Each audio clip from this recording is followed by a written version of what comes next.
Ada yang bilang, Gus, ngapain bahas Iran mulu?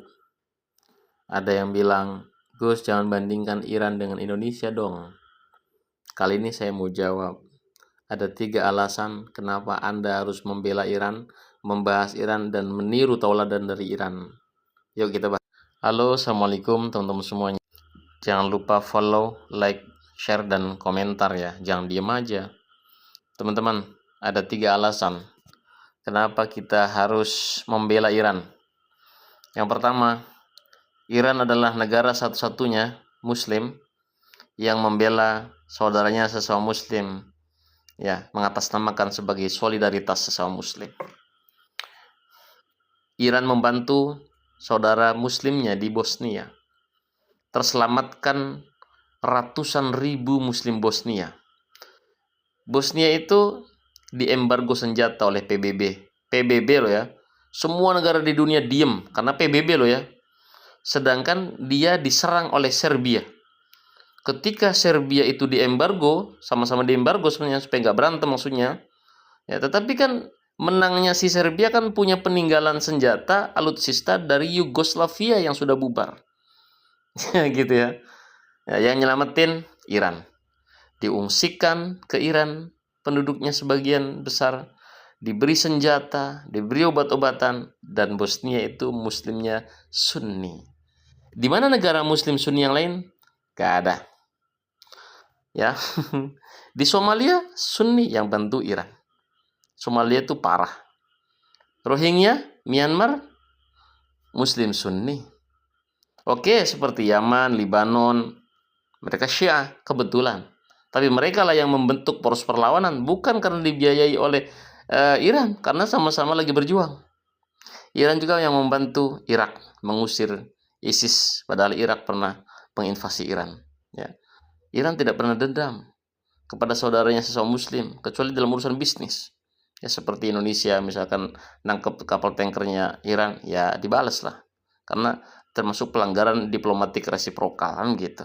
Iran membantu Muslim Sunni yang ada di Sudan, Khartoum, ya, yang mereka dibantai oleh Abdul Fattah Al-Burhan yang disponsori oleh Saudi Arabia. Iran membantu Libya dan seterusnya. Itulah kenapa kita juga harus membantu Iran, termasuk Iran yang membantu Palestina. Palestina sudah bubar dari peta kalau tidak dibantu senjata dari Iran, tidak dibantu uang dari Iran, tidak dibantu dukungan diplomatik di sidang umum PBB dari Iran. Siapa yang berani lawan Israel dan Amerika? Ya Cina dan Rusia.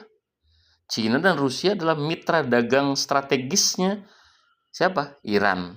Bukan Palestina. Palestina nggak punya apa-apa untuk ditawarkan. Untuk dibela ngapain? Oke? Iran yang dipandang. Itu yang pertama. Yang kedua, alasan kedua adalah Iran itu negara yang diembargo, tetapi menempatkan ulama pada posisi supreme leader, kepala negara. Ya, jadi hidupnya dibimbing secara spiritual oleh ulama. Walaupun kita juga tahu mereka punya kecerdasan akal tertinggi keempat, ranking 4 sedunia.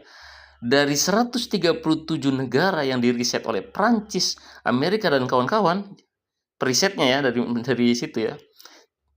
Indonesia ranking 126 dari 137 negara itu, sedangkan Iran ranking 4 dari 137 negara. Spiritualnya bagus, rasa emosional empatinya bagus, amanah, nggak ada koruptor di sana karena pasti dihukum mati, ya. Mereka hidupnya sederhana, memang benar-benar memposisikan diri sebagai pelayan masyarakat, pelayan rakyat. Nah, mereka tidak gentar untuk bertempur. Nah, kita tahu tahun 80 sampai tahun 88 Irak menginvasi Iran, yang tewas 350.000 orang Irak 250.000. Tapi Irak wajar, dibantu Amerika, Uni Soviet, Saudi, Kuwait, Inggris, dan lain-lain NATO. Iran sendirian digebukin. Masya Allah, Masya Allah. Bisa menang tuh, ya kan? Dapat Syatul Bahri itu. Masya Allah. Kecerdasan akal dibimbing oleh pemimpin spiritual. Makanya nggak ngaco, nggak jadi ateis, nggak jadi orang yang ragu dengan Tuhan, nggak bertanya tentang Allah tuh ada atau nggak, goblok itu namanya. Oke? Jadi saintis itu harus ada pembimbingnya, yaitu ulama. Akidahnya selamat, akalnya selamat. Oke? Oke teman-teman. Satu lagi, kadang kita ini sering dibikin goblok oleh narasi ini bukan perang agama nih, Palestina sama Israel nih. Iran ini diagresi Amerika dan Israel ini bukan perang agama. Itu pernyataan goblok. Kenapa goblok? Karena jelas-jelas mereka berarti terkena propaganda barat. Ya, propaganda barat itu apa? Islamophobia. Yang pertama itu. Pokoknya jangan bawa agama dah. Itu kan sekuler. Sedangkan agama itu mengatur semua aspek kehidupan manusia. Ada 5 maqasidus syariah. Yang pertama adalah hifdzuddin, menjaga agama.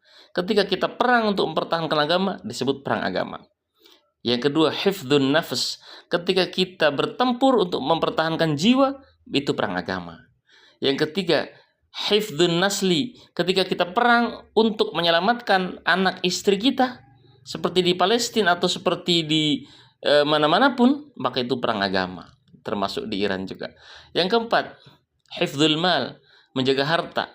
Kita jagain harta kita nih, mau dibegal, mati kita, syahid, karena itu perang agama. Melawan karena dasar agama. Kalau ngerti niatnya memang jihad. Kalau nggak berani ya nggak usah, kasihin aja motornya, kasih. Ya kan, itu. Tapi Iran kan pemberani.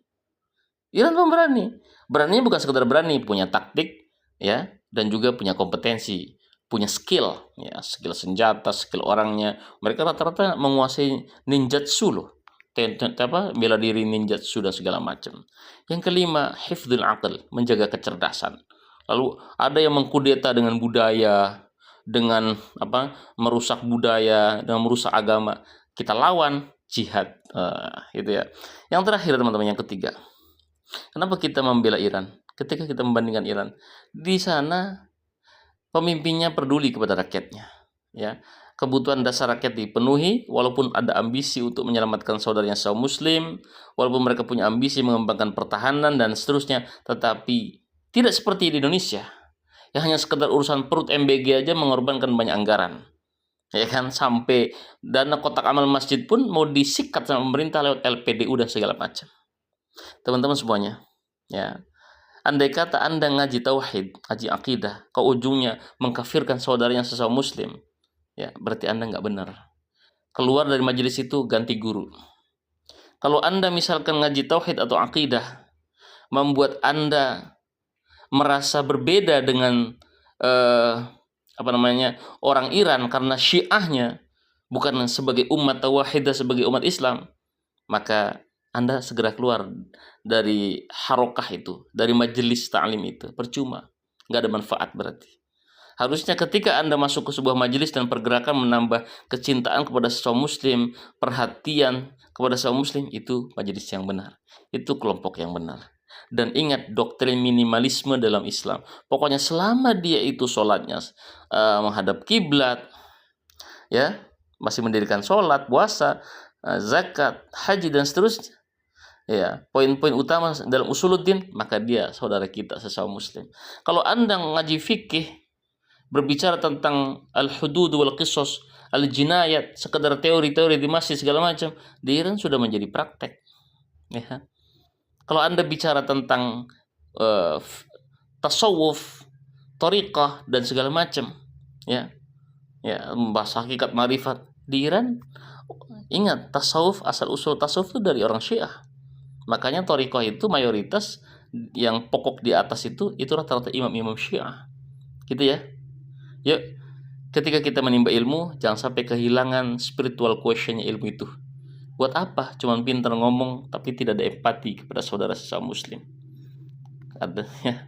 Untuk bersuara pun takut, untuk membela pun takut. Jadi munafik kamu berarti. Jangan ya. Nauzubillah. Wassalamualaikum warahmatullahi wabarakatuh.